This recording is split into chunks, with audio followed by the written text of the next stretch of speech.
दोस्तों, भरत जी को उन्हें बिना मांगे अयोध्या का राज्य मिल रहा था, लेकिन उन्होंने उसे त्याग दिया। भरत जी का त्याग हमें सिखाता है कि जो वस्तु धर्म के विरुद्ध मिले उसे छोड़ देना ही कल्याणकारी है। उन्होंने सिंहासन पर राम की खड़ाऊ रखी और खुद नंदीग्राम में रहने लगे। यह कर्तापन का त्याग था। विभीषण ने सत्य के लिए सोने की लंका का त्याग किया। इन सब ने यह सिद्ध किया कि परमात्मा को पाने के लिए नीचे की वस्तु को छोड़ना ही पड़ता है, ताकि ऊपर की वस्तु को पकड़ा जा सके। कबीरदास जी कहते हैं कि जब तक मन में मैं बैठा है तब तक राम नहीं आएंगे। जब मैं था तब हरि नहीं, अब हरि है मैं नाही।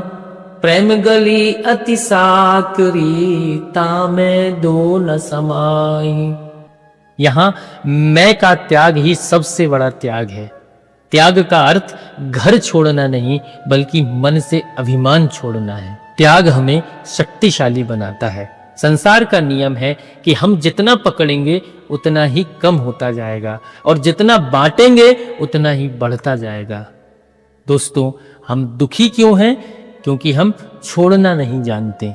हम पुरानी नफरतों को नहीं छोड़ते, हम अपनी गलत धारणाओं को नहीं छोड़ते, हम अपने पद और प्रतिष्ठा के अहंकार को नहीं छोड़ते।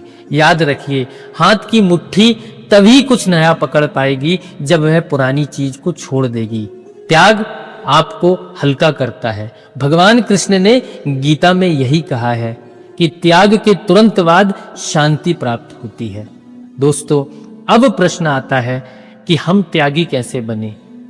हमें तो अपनी चीजों से बहुत मोह है। इसका समाधान है नाम जप। जब हम निरंतर राम नाम या कृष्ण नाम का आश्रय लेते हैं तो हमारी चेतना का रस संसार से हटकर परमात्मा में लगने लगता है। नाम जप हमारे भीतर वैराग्य की वह ज्वाला जला देता है जिसमें ममता की बेड़ियां गल जाती हैं। राम नाम मणि दीप धरो, जीह दहरी द्वार। तुलसी भीतर बाहर रहू, जो चाहसी उजियार।